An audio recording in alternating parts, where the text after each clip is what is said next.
It is 24 degrees Celsius and a hasty sunshine in Akure City, the capital of Ondo State, the Sunshine State.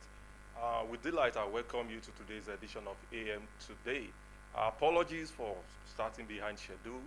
Okay, this morning, my name is Alex Adejoye, and I'll be your host for today. And this morning, we have quite a lot to deal with us on our plate. We are, just as usual, on the Outlook. We're going to be checking for stories, making the headlines in the national dailies to keep you updated. And also, thereafter that, we'll be heading straight to our two-leg interview segment, where we'll be bringing out the topical and engaging discussion for today for your enlightenment and as well engagement. All of these and more will form the agenda this morning on the show. Just stay with us as I will take you through. Let's delve straight into checking for stories, making the headlines in the national dailies. And this morning, we have the Nation newspaper, we have the Vanguard, and the Hope newspaper. And I'm starting with the Nation newspaper. Leading the pack of stories this morning on the Nation newspaper says APC stakeholders pass vote of confidence in Tinubu Kalu in Abia State, with the rider promised to diligently work for Tinubu's re-election. Stakeholders of All Progressive Congress in Abia State have passed a vote of confidence in President Bola Ahmed Tinubu, praising his leadership and ongoing reforms.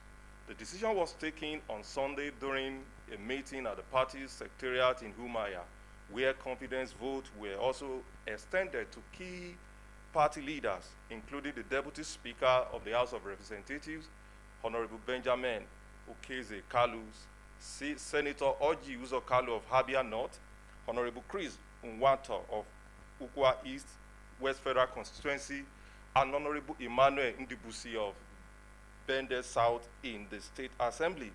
The leader reaffirms with unwavering support for President Tinubu and declares full alignment with his transformative achievements. They pledge to work diligently and strategically towards securing his election in 2027.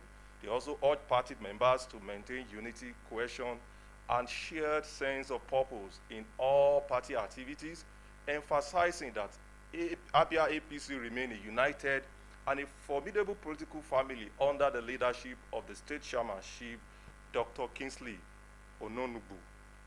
Looking ahead to the 2027 general election, the stakeholders directed the State Working Committee to immediately commence the party's registration exercise to strengthen mobilization and internal organization. For more details on that story, you may want to check the Nation newspaper this morning. Still not leaving the nation yet, I have this and another story. President greets Olowu of Owu on 10th coronation anniversary. The President Bola Ahmed Tinubu has felicitated the Olowu of Owu, Oba Abdulrasheed Adewale Akanbi Telu first on the 10th anniversary of his ascension to the ancient throne. In a statement by his Special Advisor on Information and Strategy, Bayo Ononuga, the President joined the indigenes of Iwo as well as friends and admirers of the monarch in celebrating what they called a significant milestone. President Tinubu extolled Oba Akande's tremendous impact and progressive strength in the past decade, noting that the monarch has carved a notable place for himself in contemporary Yoruba leadership. He lauded the Olowu's strong and consistent advocacy for the revival and the preservation of Yoruba cultural heritage, describing him as a prominent voice in cultural renaissance. Like him or hate him, you can hardly ignore his dynamism and leadership and the fact that his people deeply love him. I congratulate Oba Telu on his milestone. My thoughts are with him and the people of this great city at this moment, the President said. And that does it for the story. Still with the Nation newspaper, let's check stories that relate to the home front. Ayedatiwa turning Ondo into industrial hub, says Akande. Former interim national chairman of All Progressive Congress, APC, Chief BC Akande, has said that Ondo State is gradually shedding its long-held image as a civil service dominated state and transforming into an emerging industrial hub under Governor Lucky Ayedatiwa. Akande, who described the governor as a true progressive, expressed delight that the state's economic redefinition was happening under Ayedatiwa. He spoke at the weekend while praising the governor for hosting the recently concluded Southwest Summit in Akure, which attracted stakeholders from across the region. The two-day summit, held a fortnight ago, was organized by the Pan-Yoruba socio-political group Afenifere in partnership with the Dawn Commission, with the theme strengthening democracy through dialogue, assessing progress, charting the future. The gathering brought together governors of the 6 Southwest states, traditional rulers, religious leaders, technocrats, and development experts to deliberate on regional growth. Stakeholders at the summit supported President Bola Ahmed Tinubu's ongoing economic reforms, describing them as necessary steps for long-term stability and prosperity despite short-term challenges. Akonde described the summit as historic and highly successful, noting that it further showcased President Tinubu's effort towards strengthening democratic governance and accelerating development in the Southwest. For details, check the Nation newspaper this morning. And Olawepo Asimi calls for reconciliation in the PDP. A former presidential candidate and founding members of the People's Democratic Party, PDP, Benga Olawepo Asim, has described for immediate reconciliation and a return to the original principles of the main opposition party, the People's Democratic Party, PDP. He warns that Nigeria's democracy could be jeopardized if the main opposition party remained in a prolonged crisis. Olawepo Asim spoke on the heels of the factional convention at Ibadan, Oyo State, despite the string of contradictory court orders and a subsisting court judgment restraining the faction from holding the convention. He said the controversy has further exposed the widening cracks within the major opposition party.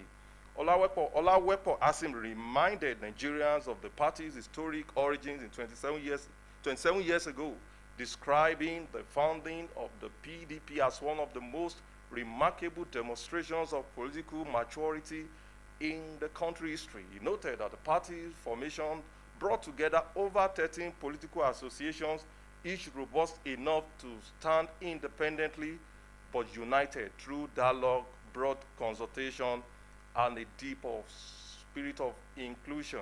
For details, check the Nation newspaper. I'm not leaving the Nation yet. I still have more stories to check on this morning.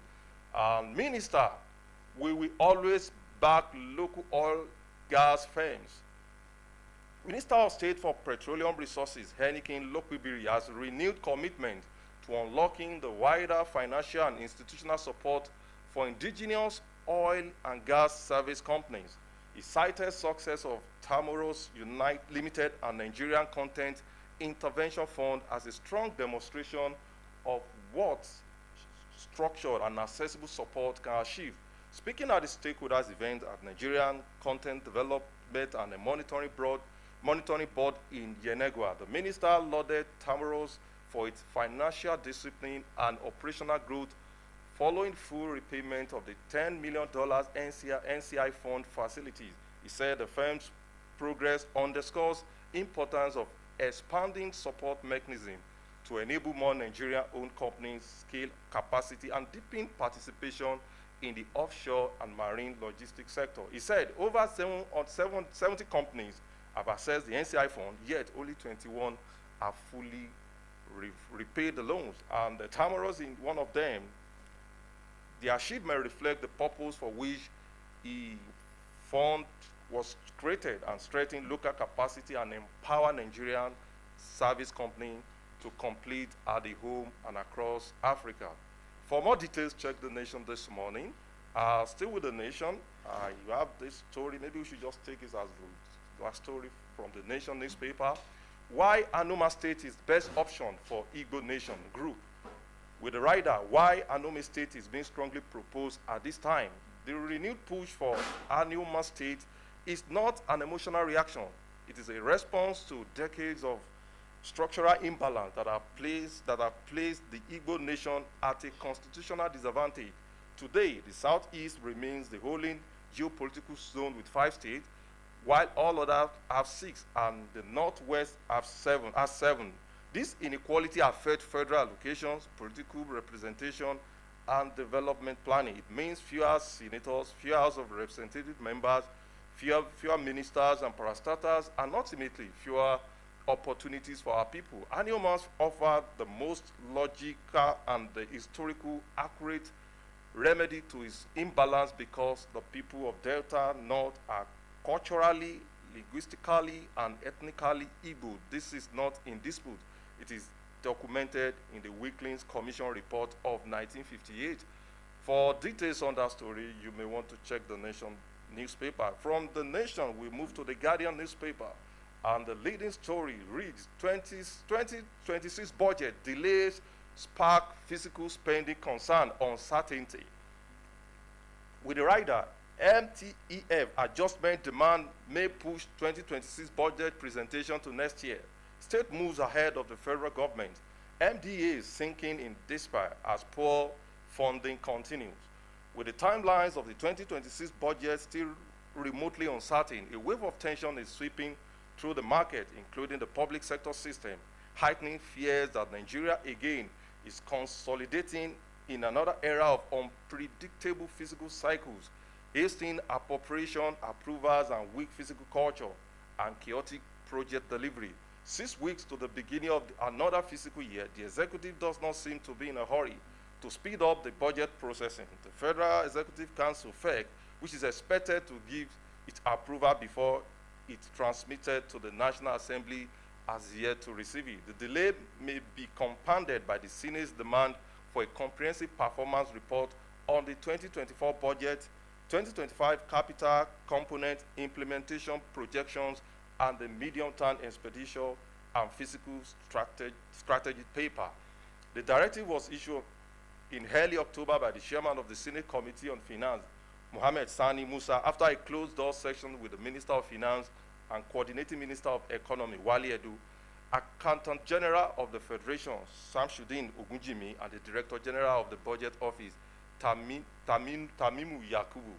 Musa said that the committee told the members of the National Economic Management Team that the presentation for 2026-2028 will allow after the submission of the request report on October 23. For details, check the Guardian newspaper. Still with the Guardian, let's go to Lagos now. Sanwo-Olu commit to providing enabling environment for MSMEs. With the rider, over 700 beneficiaries across access free HIV tests at the trade fair. Lagos State Governor Babajide Sanwo-Olu has reaffirmed his administration commitment to strengthening the business climate in the state, especially for micro, small, and medium enterprises, MSMEs. The governor pledged yesterday during the closing ceremony of the 2025 Lagos International Trade Fair held at Tafawa Balewa Square, Lagos Island. Sanwo-Olu was represented by the Commissioner for Information and Strategy, Gbenga Omotosho, said his administration has prioritized infrastructure development and the formulation of business-friendly policies to support enterprise growth. He highlighted major projects such as the Lekki Free Trade Zone, the Blue and the Rail lines, and ongoing road expansion as key drivers of investment and economic competitiveness. He noted that the Lagos State partnership with the Lagos Chamber of Commerce and Industry had helped bridge a gap between policy formation and private sector needs.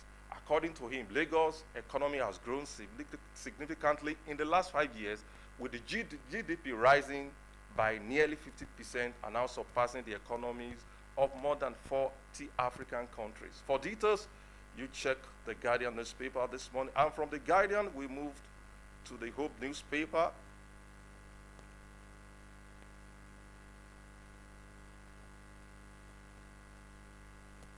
And the leading story, mentally it's, okay, let's start from political stories. And this is coming from Gumi, from the Hope newspaper. I made 600 bandits lay down arms, Gumi.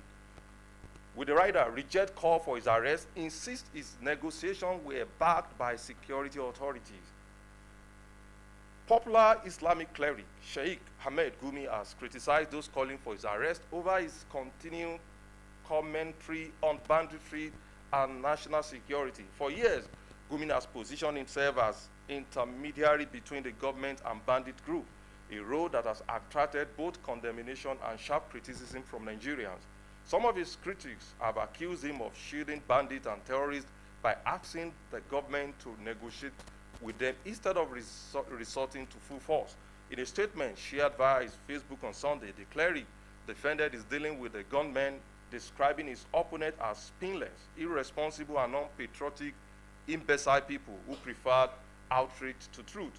Gumi condemned the rising call for his arrest, instead that he has committed no crime by engaging with bandits in an attempt to secure peace. He said the loudest voice demanding that he be picked up by security agencies are driven by bigotry, ignorance, and intolerance for different viewpoints. For details, you check the Hope newspaper this morning, and let's check for more stories on the Hope newspaper. And we have this story. Although police arraigned missionary for alleged serial rape and fraud, the Ondo State Police Command has arraigned a 33-year-old self-acclaimed missionary, Joshua Jayola, before a magistrate court sitting in Akure for alleged rape, fraud, and sexual exploitation of young women under the guise of job recruitment and social media content creation. Jayola was accused of defrauding several victims of a total sum of 4.5 million naira allegedly collected under the pretext of procuring visas and international passports. His arrest followed a police operation in which 15 young women aged between 20 and 26 were rescued from an apartment in Alagbaka, Akure, where they were reportedly being held for illicit activities. 2 other suspects were arrested alongside the accused. According to police investigation, the syndicate lured victims from across Nigeria with a false promise of lucrative jobs, including domestic works, ushering services, and overseeing employment opportunities. Jayola was arraigned on a 8-count charge of bordering on rapes, fraud, and sexual exploitation. Police prosecutor Suleiman Adibayo told the court that the offenses were committed in July 2025 at Victory Lane, Alagbaka Extension, Akure. The prosecutor alleged that the defendant impersonated a missionary and lawfully detained 15 young women against their will in a rented apartment. For details, check the Hope newspaper this morning. And from there, we take this last story. Ondo $50 billion refinery between vision and misrepresentation.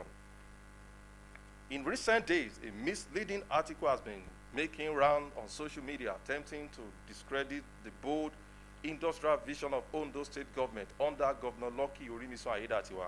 The piece, cloaked in guise of investigative journalism, alleges that the proposed $50 billion Sunshine Free Trade Zone and refinery project is a scam. Nothing could be further from the truth. As someone who understands both the challenges of subnational development and painstaking process of attracting genuine investors into the state economy, I find such poorly researched and emotionally driven report deeply regretted. The write-up demonstrates neither journalistic imbalance nor economic understanding. Rather, it reveals a deliberate effort to cast doubt on transformative projects simply because of personal or political bias. If you are interested in that story, you may check the Hope newspaper this morning. And with that, we've come to the end of the newspaper review. We take a break now. When we come back, it will be time to head straight into the first discussion for today. Stay with us after this time.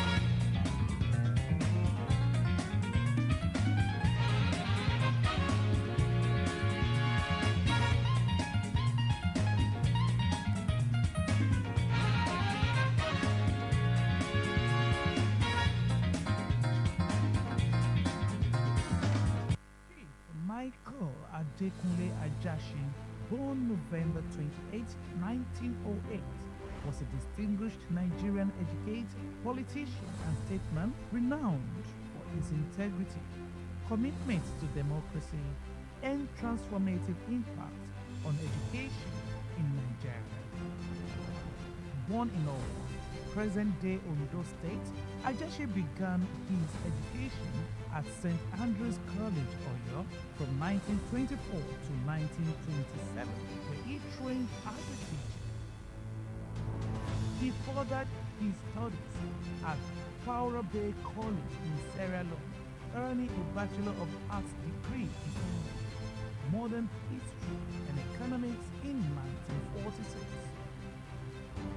He then obtained a postgraduate diploma in education from the University of London in 1947.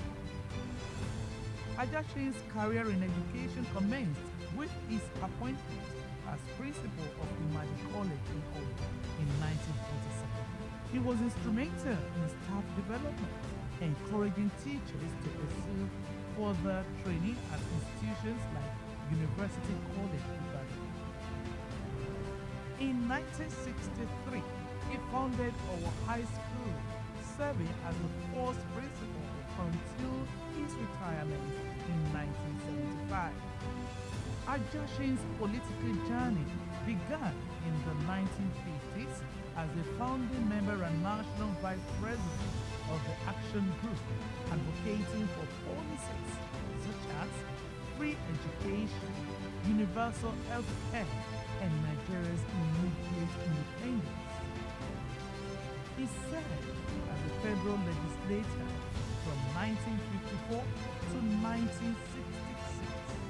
In 1979, he was elected governor of Osrc State under the Unity Party of Nigeria (UPN), with Akin Omoboriwo as his deputy. His administration prioritized education, establishing the Ondo State University in 1982, now Ekiti State University, and the Polytechnic Owo. In the 1983 elections, Ajashin was initially declared the loser amid allegations of electoral malpractice. However, the Supreme Court later reinstated him, affirming his victory. His tenure was cut short by the military coup on 31 December 1983. In 1939, Ajashin married Babafunke Tenabe, a fellow educator.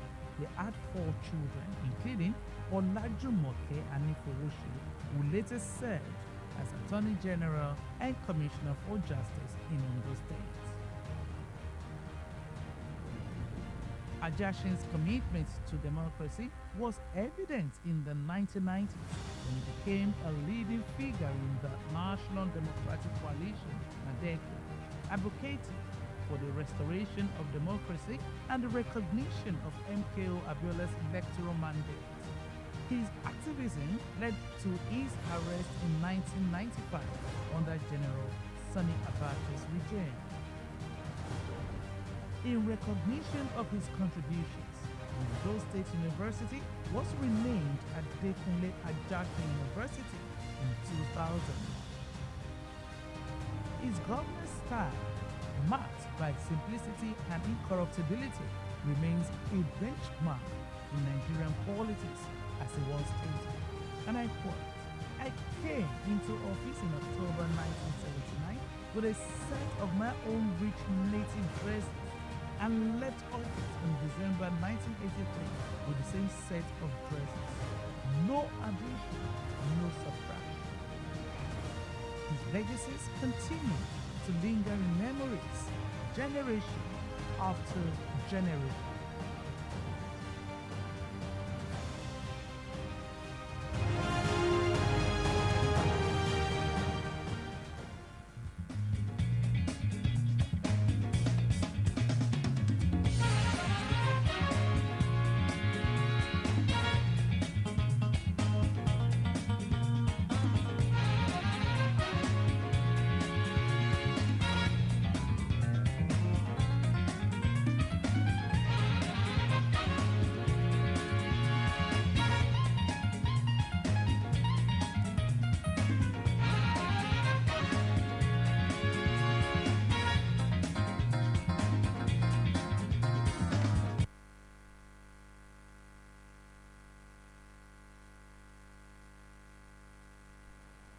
Okay, welcome back. We now head into our first discussion for today, and we are looking into the world of inverter technology. You know, it has to do with energy. Energy is very essential to living. It's very, very critical. Nothing can be powered or nothing can be done without energy. Every sector, every home, every business, every industry needs energy. Even advanced technology like AI that we all leverage to solve problems as we speak today cannot power without energy if you don't know. So we're going to be looking at the innovative solution of energy that backs power. Speaking of that backs up power. Speaking of inverter, and so the focus this morning is business solution for homes and businesses, the role of inverter. And to join us in this discussion is a solar engineer, Mr. Ayo Joshua. Good morning, Mr. Ayo Joshua. It's a pleasure to have you on the show. Good morning, sir. Yes. And good morning to everybody listening to us at home. Thank you very much. Thank you for joining us once again. Let's talk about inverter now. It's not a new technology, okay? So yes. Now, can you take us through what it means, what inverter is all about, and how it works?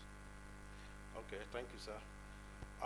Inverter is actually an electronic device that is used to convert DC energy to AC energy. So, and DC energy is direct current. Okay. So, direct current simply means energy being taken from batteries. So, and it is always is a one direction current flow. So, converting DC to DC, that is direct current, to alternating current, which is AC. So that is inverter. So it simply converts energy from the battery, direct current, to alternative current for home use or commercial use or industrial use. So that is what an inverter is. Okay, can you tell us, probably we have a variety of inverter, right? Yes. What type of inverter can you make mention of? Yes, inverters can be categorized into different forms. Okay. So, and basically we have the standby inverter. And a typical example is the common UPS that we use. We connect it to computers at home or in offices. And the main purpose of UPS is just to allow steady flow of electricity in case there is a power outage. So from the name standby, the gadget is always ready to pick up. So it used to have a small unit inside, like a battery unit, then plus the battery is incorporated into the inverter, into the UPS. So UPS is actually a form of inverter as well, because it actually converts DC to AC. So, and everybody knows that in case there is a power outage, so the UPS picks up instantly. In order to ensure that the computer or the laptops or the electronic equipment didn't shut down instantly, so it's always ready. So, and another form of inverter is we have the grid-tied inverter. So the grid-tied inverter is always let me say is associated with is a large-scale form of inverter in such a way that it's somehow complex. So it's being tied or it's being connected to the grid. Okay. In such a way, and it's just like an auxiliary form of energy. In such a way that maybe there is to support the main grid. To support the main grid. Okay.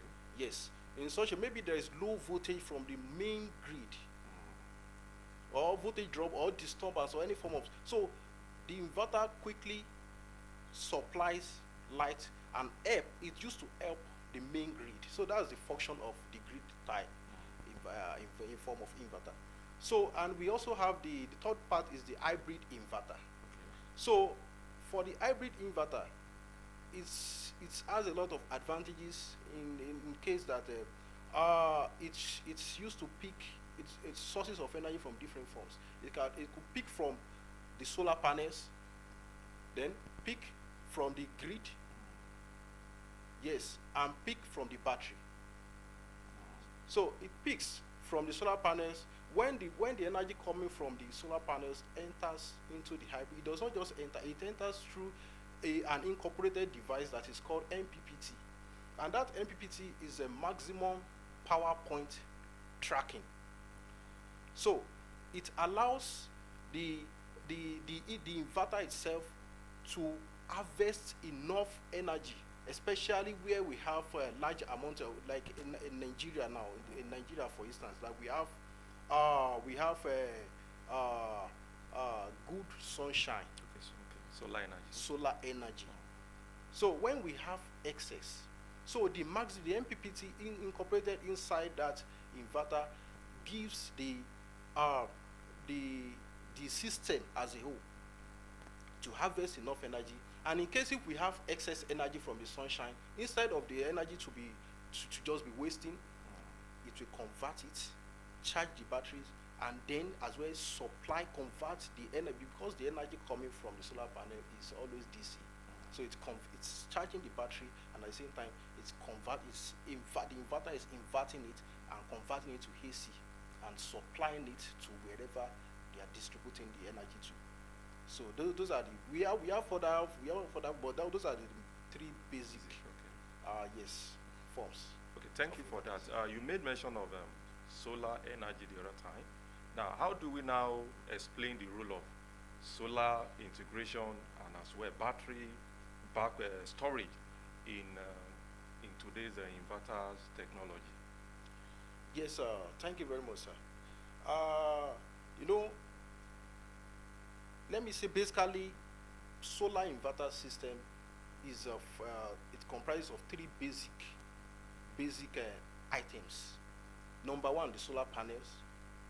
Number two, the inverter itself. Okay. Number three, the batteries, which is the bank.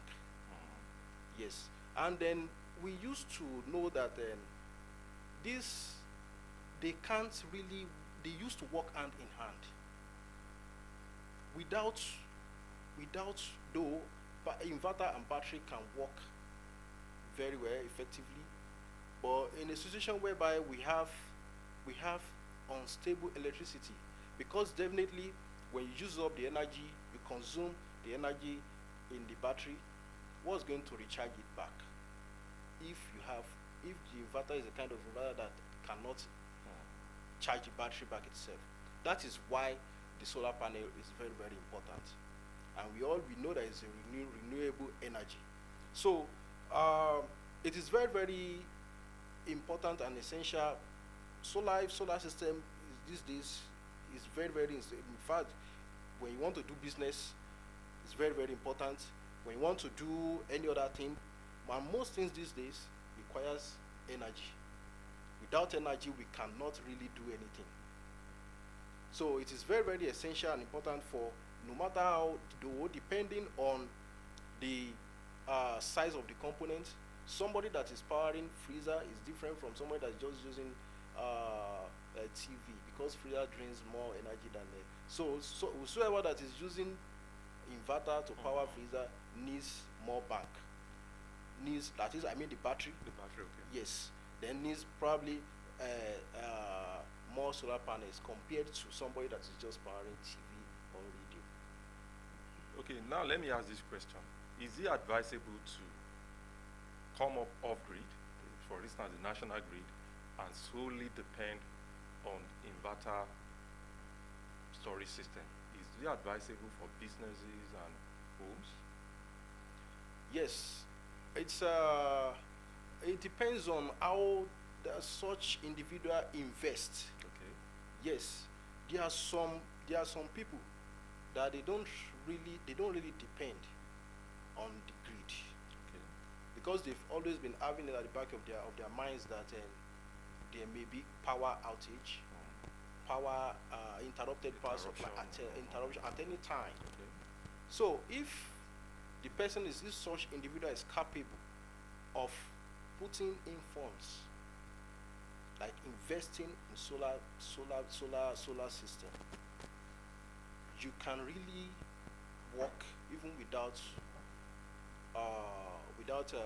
the grid. Yes, if you can invest on, if you invest on in batteries, you have larger banks, you have bigger inverters that is capable of handling heavy duty projects or heavy duty devices, especially in factories and companies. Then you invest in large amounts of, you have large quantities of solar panels. In such in the situation whereby you even cloudy weather or the sunshine is not really bright, when you have enough solar panels, then you have sophisticated systems, inverters that has maximum point power tracker inside. It will harvest and charge. What is power tracker? It's an MPPT. Okay. So it's, though we used to have we have different types of controllers. So we have MPPT controllers. Then we have PWM. So it tracks power from the solar. Yes, that's why we call it a maximum power point tracking. Okay. Yes, it works in such a way that when we have large amounts of sunshine, you know, the solar panel connect harvest solar ultraviolet rays from the sunshine.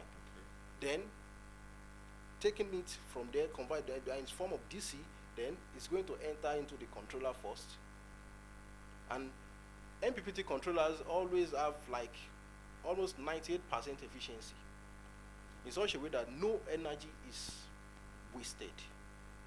It's either it converts it and charge the battery, or convert it to invert and convert the DC to AC. So no energy is wasted. So if somebody can really invest in that, somebody may not really depend on the grid. Okay. So now, how eco-friendly is inverter with integration of solar system? How eco-friendly? Yes, it's very, very eco-friendly in such a way that it doesn't, there's no release of maybe gas or maybe pollution. There is no noise pollution, there's no air pollution. In fact, if inverter is working, you can hardly hear the sound. You can hardly hear maybe smoke is coming. No, so it's eco-friendly and doesn't cause any hazard if it's been installed properly. Being installed by professionals. Okay. Yes, and another thing is that for people that uses tubular batteries, and tubular batteries, they call it wet cells. So which inside the batteries we have the acid, and we have H2SO4, which acid, sulfuric acid. So sometimes when the battery is almost fully charged, it used to have a way of releasing some kind of a sulfuric gas into the environment. So, but in little quantity. Okay. So that's why. But for dry cells battery, how harmful is that? You know, sulfuric gas is not something that is good for our health, because it could cause damage to the lung if being if you take in the gas for a long period of time. It could cause some kind of health challenges. So is there any alternative to that? Yes, there's alternative. That is why it is good when installing such battery. I'm talking about tubular batteries now, not all solar batteries. Okay. I'm still coming to the other types. Okay. So it is good to install such batteries in a well-ventilated areas. Okay. Yes, in a place, not a choky place, a well-ventilated area where the battery has access to free ventilation. Yes, so that the gas, the little is just a very little can escape. Okay. So, and for the dry cells battery, the dry cells battery is maintenance free, and it does not cause any form of hazard. Okay. It doesn't release any gas, doesn't cause any hazard. And for lithium batteries, which is let me say the order of the day now, though more expensive but more durable and it lasts longer compared to other forms of batteries. So so that's it. Okay, now let's talk about the longevity of inverter system coupled with solar energy. How long does the system last? For how long can I use an inverter system coupled with solar integration? How long can I use it? Yes, thank you very much, sir, for that question.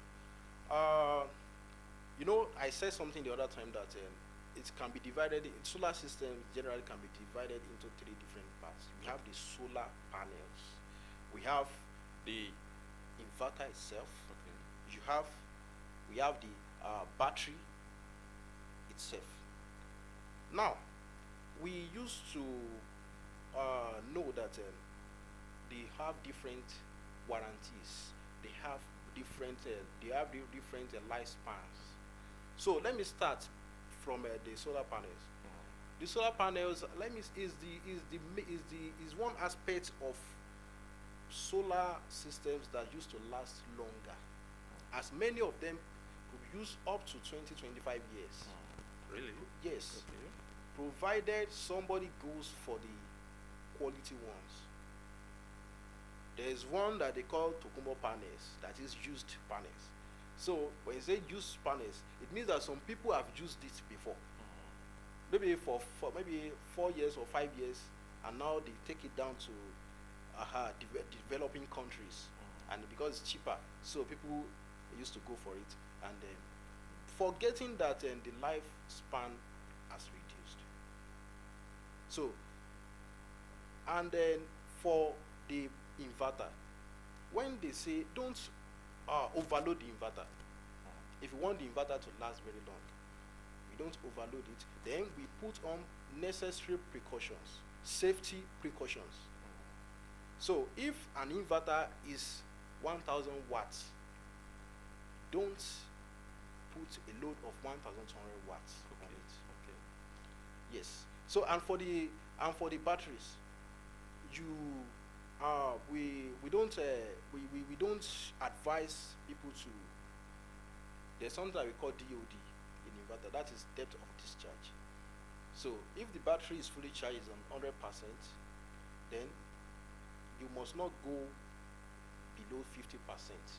You must not use more than 50% of the total energy in that. If you go low, so somebody is on his way to damaging that battery. So battery that's supposed to go for maybe 5 years, or basically an average battery used to spend 4 to 5 years, whereas you see some people using theirs in 1 year or 1.5 or 2 years. Why? Because of the way they handle it. So that is why I said they have different life depending on how somebody manages it. Okay, now let's talk about in your field now. I believe I don't know if you are facing the challenge of quality control in terms of product coming in. How do you deal with that challenge? Product, whether maybe something is imported or locally built or substandard product that you use in developing an inverter system. How do you go about that, overcoming that challenge? Thank you, sir. We have a lot of challenges because in Nigeria we really depend too much, so much on imported raw materials and products. So let me start by talking on these imported inverters. The major challenge there is when an inverter normally is maybe 5000 watts or 5 kVA inverter, but you see such inverter carrying 7.5, they put 7500 on it so that they'll be able to use it to sell the market. So it's one of the biggest challenges that installers or engineers that are not really into. Most engineers, or especially upcoming solar engineers, they used to fall into that trap. Okay. So when it's rated 5, normally it's rated 5 kVA, but they put sticker of 7000 watts or 7.5 kVA. So in that person's mind, he would think that it can carry more load, not knowing that the exact power is not up to that. And there's something that we call power factor in inverter. Yeah, so It's- how then do you now detect the fraud? The way we dictate the fraud is if somebody is really has been into it for a very long period of time.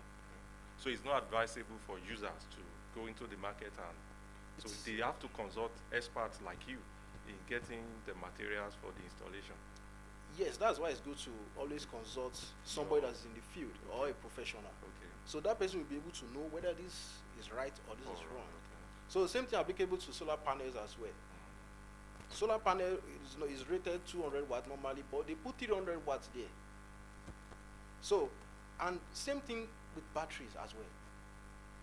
Battery that is 150 amps, they put 200 amps there. For lithium batteries that they package, they use the package lithium battery that you can't even know what is inside. Maybe 15 kilowatts, and at the same, and then before you know it, they already put a 17.5 kilowatts there. So a lot of and for people that are into locally made inverters, we used to have some kind of substandard materials. For instance, especially the power MOSFETs. Power MOSFETs is one of the most important components when it comes to building of inverter. So some with lesser quality, but they sell it at normal prices. So these are kind of challenges that we face, including cables, solar cables. Some are pure copper. Pure copper is always very good when it comes to installation. And some are aluminium. Aluminium does not conduct very well. Some are mixture of aluminium and copper. Some are pure aluminium in such a way that when it's aluminium cable, it won't conduct very well. It won't conduct electricity very well. So there will be loss of energy along the line. And some may even lead to disaster, maybe fire. Okay, so because of our time, I want you to tell the audience now watching you, particularly the younger generation, what is the word of advice do you have for them, particularly those that are interested in building career in inverter technology? What do you have for your audience? Yes, for people listening to us, I want to say, especially the young generations, it's just unfortunate that we have talent in our society, but unfortunately we've not been able to explore due to some kind of constraints, especially when it comes to funding. Yes, I've always been having this vision of putting young Nigerians together, putting interested people that has passion for that has passion, and when it comes to technology, putting one or two things together locally and let's produce. But I've been having some kind of challenge that it's not something that an individual can do alone. So we have to maybe partner with bigger hands so that they can help us to at least help so that we can push. Okay, you are planning something like a workshop that Yes. will host a whole lot of young Nigerians that are interested in the field of inverter, right? Is that what Yes. you're planning? Yes. Okay. Yes. So it's part of our plans actually. So and then we can't do that unless we. So what, apart from inverter, what else do you do? Apart from solar installation, what else do you do that Yes, are very, very innovative and creative? Yeah, we do something. We built something like what's it called? Sensors. Different kind of sensors, maybe like an auto changeover, not automatic changeover device. Like maybe from changing from generator to NEPA, from NEPA to generator, from vice versa, something like that. So it's a kind of electromagnetic device that we do. Then we as well produce what's it called, password device, in such a way that you can build it and control it by pressing your password just like our phones. The passwordable devices To digitally. activate. Yes, Electronic and electronically. digital. Okay. Yes, and even in analog, starting from there. Okay. Yes. So you have to press the code, maybe 4 digits or 6 digits before it can activate and supply. You can use it for your TV, use it for any other devices. business, and lots more. Yes. Okay, thank you so much for your time on the show, Mr. Ayo Joshua. It's a pleasure for educating us on what it means to have inverter. As you heard from him, if you are interested as a young Nigerian, you are interested in building a career in inverter technology, opportunity has presented itself. Okay, so with that, we've come to the first sector, to the first discussion for today. We take a break now. When we come back, it will be time for another interesting and engaging discussion. Stay with us. We'll be right back after this time out.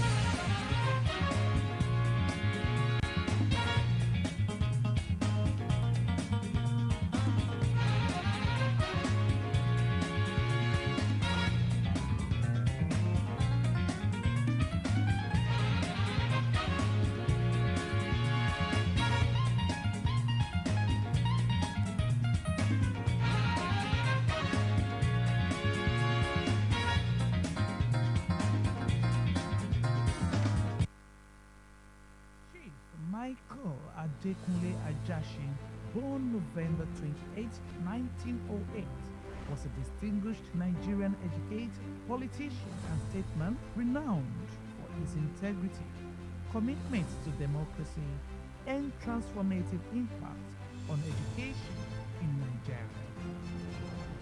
Born in Owo, present-day Ondo State, Ajashi began his education at St. Andrew's College, Oyo, from 1924 to 1927, where he trained as a teacher. He furthered his studies at Fowler Bay College in Sierra Leone, earning a Bachelor of Arts degree in English, Modern History, and Economics in 1946. He then obtained a postgraduate diploma in education from the University of London in 1947.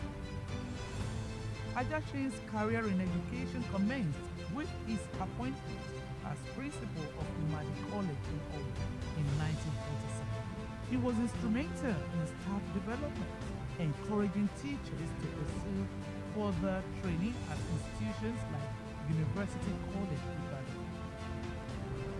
In 1963, he founded our high school, serving as the first principal until his retirement in 1975.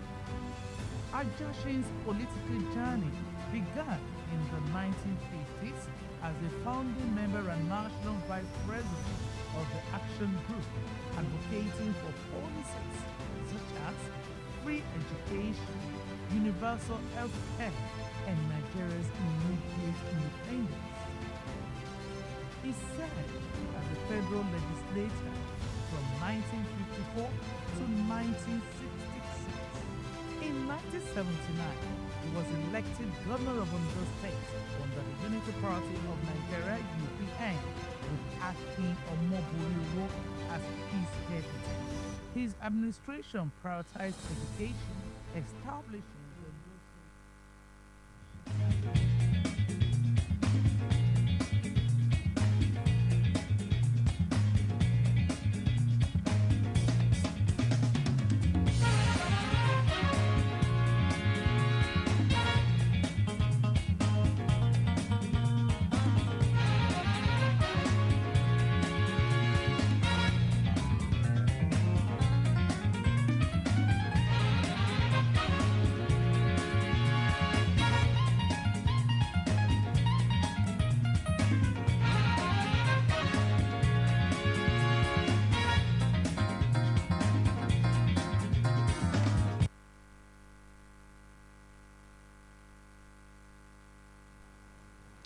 It's nice you're still there with us. Now we move on.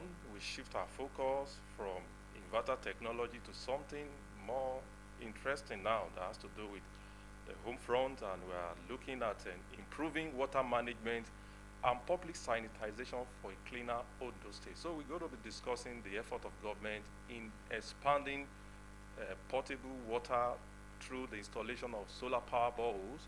And we're also going to be looking at the flagship Owena Dam, which is probably all coming up, the revitalization of Owena Dam, and as well the public toilet that is still in incubation, the rollout of public toilets. And we're also going to be examining some of the strategies involved in dealing with open defecation in Ondo State. And to join us in this discussion is the Honorable Commissioner for Water Resources and Public Sanitation in Ondo State, Honorable Ayodele Akonde, a fellow chartered accountant. Good morning, Honorable Commissioner. It's a pleasure to have you on the show. Good morning, my dear brother. My pleasure to be here this morning. Same time to our people at home. Say good morning to you all. Thank you for joining us. Now, interestingly, you're an accountant by profession, a chartered one at that. Maybe I should begin with this question. That by extension, it means you are a very good manager of resources. How well are you managing our water resources in Ondo State? And also, how well are you auditing our public space, speaking of our environment, in terms of sanitation and hygiene? Thank you very much.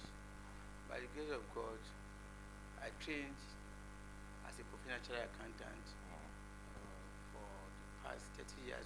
I've been my profession, that I've been my duty, and coming on board, I'm pleased to tell the people that being a chartered accountant enabled me, every chartered accountant, to be able to be useful, to be able to be relevant in every sphere, in every sector of the economy, be it public, be it private. An accountant is trained, particularly a chartered accountant is trained to be relevant. And people want to say, what has a chartered accountant come to do in the water ministry? So to this, I want to give kudos to our dear governor, Dr. Lucky. God has placed this in his heart at the same time to place in the position of responsibility at this particular point in time to be able to identify the relevant people at relevant offices that he has entrusted the responsibility upon, particularly myself, who has put me in the water sector of the state.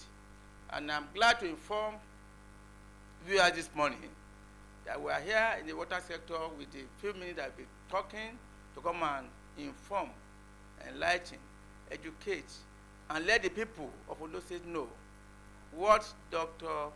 Lucky Orimisan, the governor of Ondo State, the plans and what the plan it has for the people of Ondo State as far as water, provision of water resources is concerned, and at the same time, the public sanitation and hygiene of the people. So that is where what I'm here this morning to let the people know that we are prepared, we are ready, we started to execute these plans and programs. Okay, Honorable Commissioner, Ondo State government is targeting portable water access for 500 homes. So where are we currently on that? Yes, thank you very much. As far as the water sector is concerned, I want to use this opportunity to inform our people at home that the water sector is one of the priority of the present administration, particularly Mr. Governor, to provide potable water, drinking water to the people of the state. And to start with, the society begins at home. Okay. Now there is a world-class water project that Mr. Governor has prepared, that water must flow in every household, particularly to start with in the capital city of Akure and other 6 local governments. We call it urban water supply. And to this effect, to execute this, I'm pleased to inform our viewers at home that come 24th of November 2025, next week Monday, there's going to be a mega groundbreaking ceremony to confirm the readiness, to confirm the sense of Mr. Talk and Do Governor, that we're going to be having a groundbreaking to start to commence, to commemorate the water project that we have in the state at the multi-purpose Owena Dam. So we are using this opportunity to let our people at home to be aware that, particularly to some doubting Thomases, that what is this government doing? What is Mr. Governor doing? Mr. Governor is slow at action. I want to tell you, people here today, that come next Monday by the grace of God, come to Ibaroke, come to Owena, multi-purpose dam, come and see. Believe, by the time you come there, come and see what the governor has started doing. The contractors have been mobilized, they've started the work, but we want to use the opportunity to do the groundbreaking and to let the whole world to see, to know what Mr. Governor is doing in Ondo State. This Owena Dam groundbreaking you're talking about is commencing soon, tomorrow. Oh, no, the groundbreaking is coming up on the 24th of November, next week, Monday, okay. by 10 a.m. We are you. inviting all and sundry to witness the program. Thank you for that clarity, sir. So let's talk about it. How big is the project in Okay, terms of finance? Okay, in terms of finance, well, the first phase that we are doing now is nothing less than 75 billion naira project, which is going to take care of the water treatment plant and to take water from the main for the base down to Laramokin aspect, which is the first phase of the project. Then the second phase will be bringing water from that section down to Akure, the state capital, and by extension to some of these other local governments around in the central area of the state. We want to bring water to the doorsteps of every household in this area, which we call urban water supply. So who is funding, if I may ask, who is funding the project? Is it a counter funding? Yes. Thank you very much for that question. Okay. Yes, if I mention that money about the value of the project, definitely before now, the government has entered into an agreement with the international funding organizations to secure this facility, over some period, and the facility is going to be properly monitored by us, and the bank itself. This fund is coming from external borrowing, not from internal sources. Now let's talk about the deliverable of this project, the Owena Dam. Yes. How is it going to be different from? Is it for domestic? Is it going to serve domestic purposes or agriculture or industrial? Okay, thank you very much. Why we call Owena Dam multi-purpose, that's going to serve three purposes. Number one, to provide water supply for the people. Secondly, irrigation, and thirdly, power generation. But as far as my ministry is concerned, is the aspect of water supply. So it's a very big dam, that the federal government has agreed to allow the state the usage of the dam, which we are keen to reach without missing words.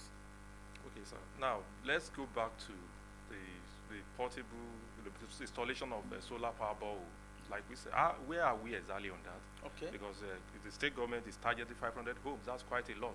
Where are we currently on that? Yes, thank you very much. Apart from provision of water to the urban centers, urban areas of the state, there are another aspect of the focus that the ministry has embarked upon is the provision of water supply to the rural areas.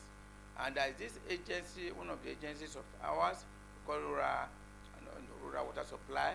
They are the responsible for the provision of borehole to the rural areas. For the first, for a start, we said the issue of Owena Dam can only provide water to the central senatorial zone of the state. But what about the other zones, particularly the southern senatorial zone and the northern senatorial zones? That's why we have an agency called Ruwasa. And now this agency has started the provision of borehole projects to the various localities. As we speak, we provided about over 35 solar boreholes. But the good thing that I want the people of the state to be aware of is that by the time this administration came on board, when we were able to do the monitoring and the audit of the borehole project we have all over the place, we discovered that some of these boreholes are moribund, they're no more working as a result of provision of power, and not only that, some of them are old, archaic. We call it, some of them we call it power pump, manually propelled, but Mr. Governor has directed that no, he doesn't want all this old system of provision of borehole. He has directed us that we should go and change all the old boreholes to solar.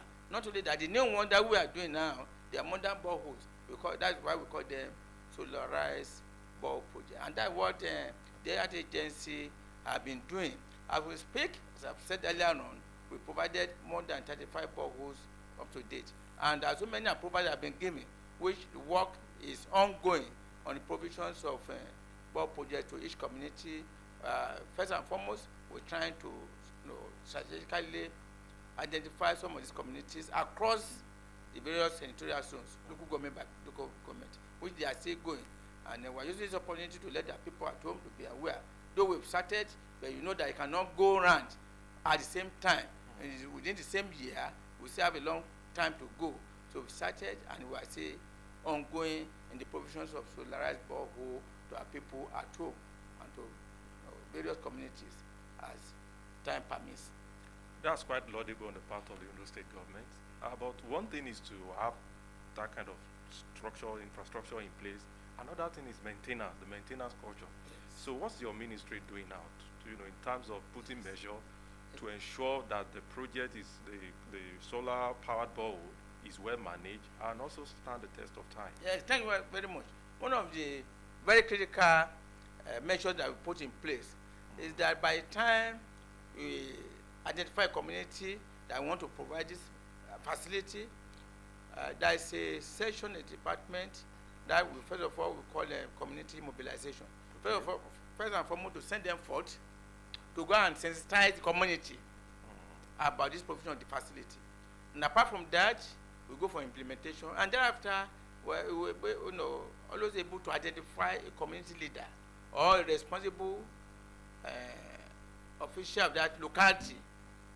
So we enter into an agreement and MOU with them, which can monitor, identify them, and at the same time do a follow-up with them by mobilizing, by financially identifying a community leader to be responsible, to be in charge of the facility.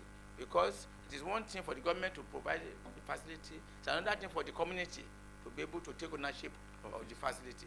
And that's what we have been doing, to have a symbiotic relationship with the people, with the environment that we are providing these facilities to. Okay, sir, thank you, sir. Let's talk about the way of auditing now. Yes. Your ministry, is there any, to ascertain the purity of the water, the solar borehole? Yes. Is there any laboratory procedure taken to ensure the purity that is fit for domestic use? Thank you very much. You are speaking maybe from the point of, are you a scientist? Well, I want to tell you that the water sector, the Ministry of Water Resources, Public Sanitation and Hygiene, and the different departments, we have the modern standard laboratory. Okay. It is this lab that we carry out the quality of water in the lab. And before water, after providing this water to either borehole or whichever means, we carry out we take the sample of the water to the lab. And not only that, even all the water that people are drinking, either sachet water or bottled water, it is still the responsibility of the Ministry of Water Resources and Sanitation to embark, to carry out the analysis of the water, which we are doing. And at the same time, it's been interesting to note that already Mr. Governor has approved fund for the testing kits, not only for the water, the sample of water to be brought to the lab, but at the same time, very soon, we want to distribute the water kits, testing kits, either to individual homes and to organizations, whereby we'll be doing self-testing of water quality to our drinking.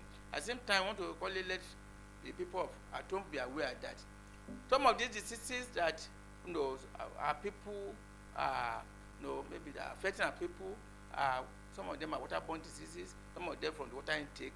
The government has directed that no, that we are to reduce, we are to control, we are to monitor before we take water.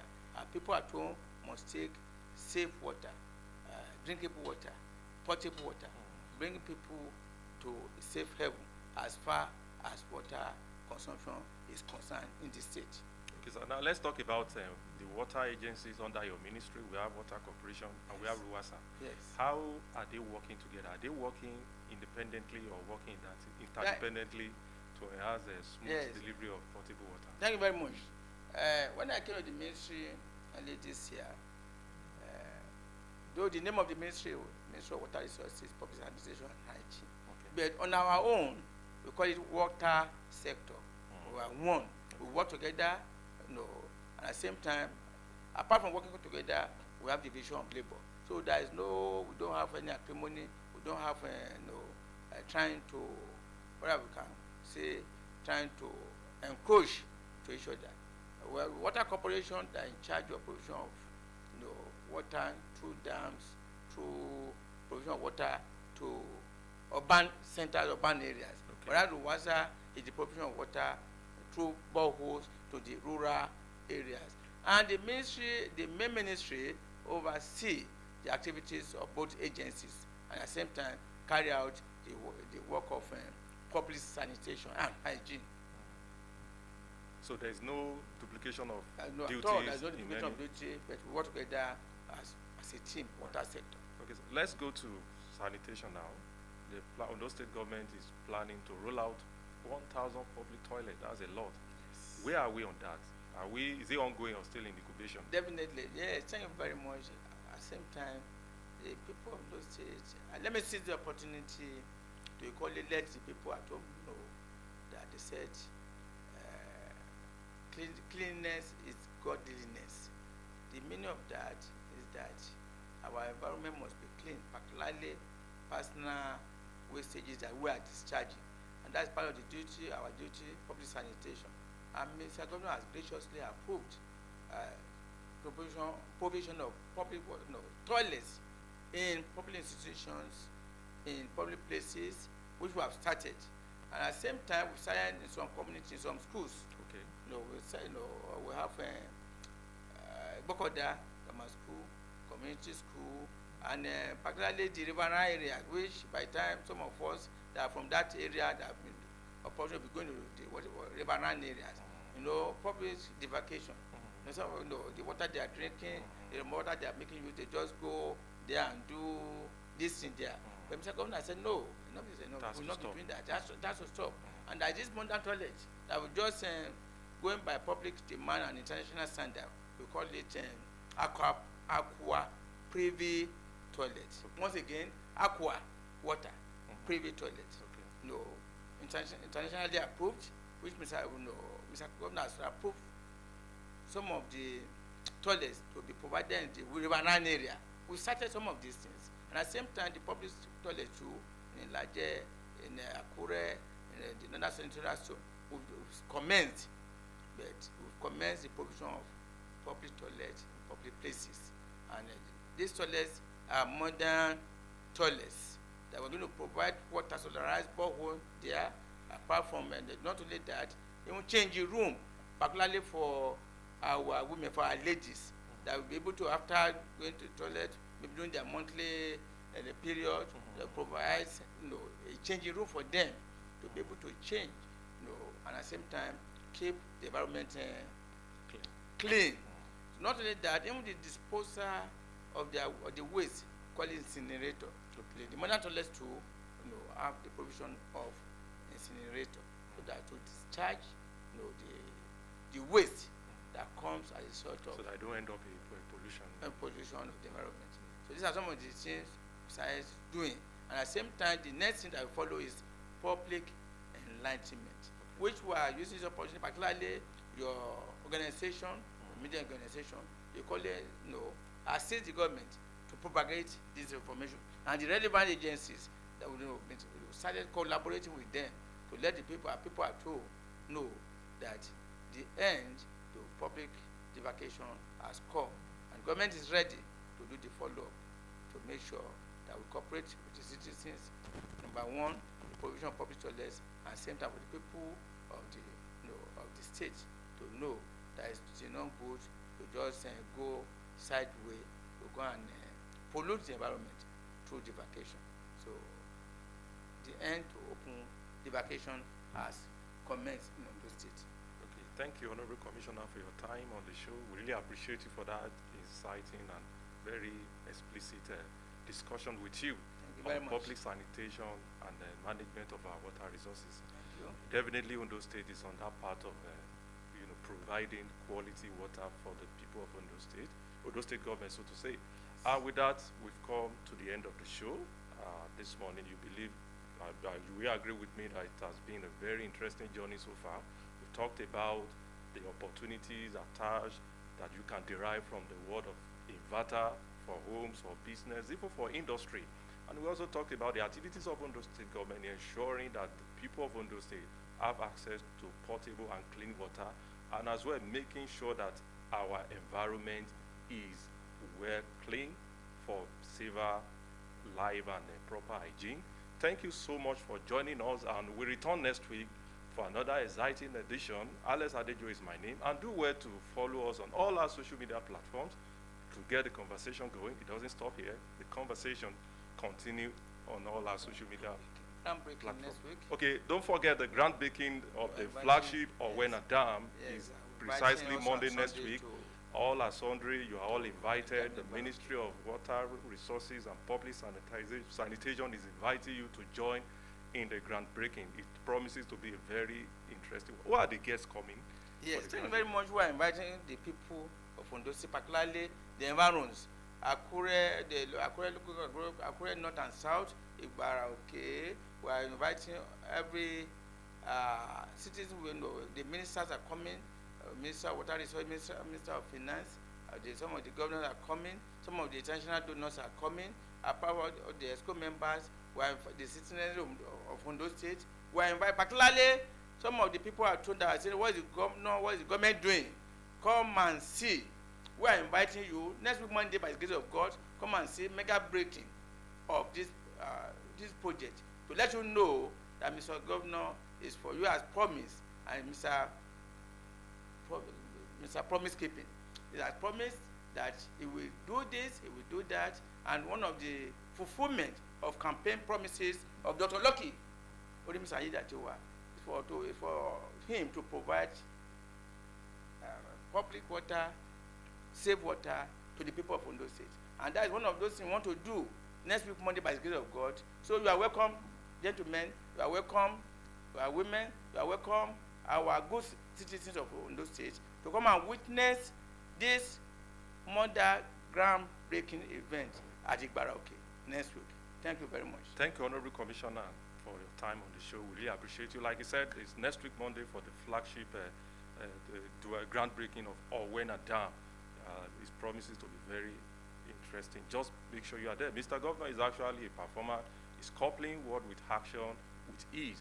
Like I said, with that, we've come to the end of the show. We return next week to another exciting edition. Alex Adejo is my name. Goodbye for now.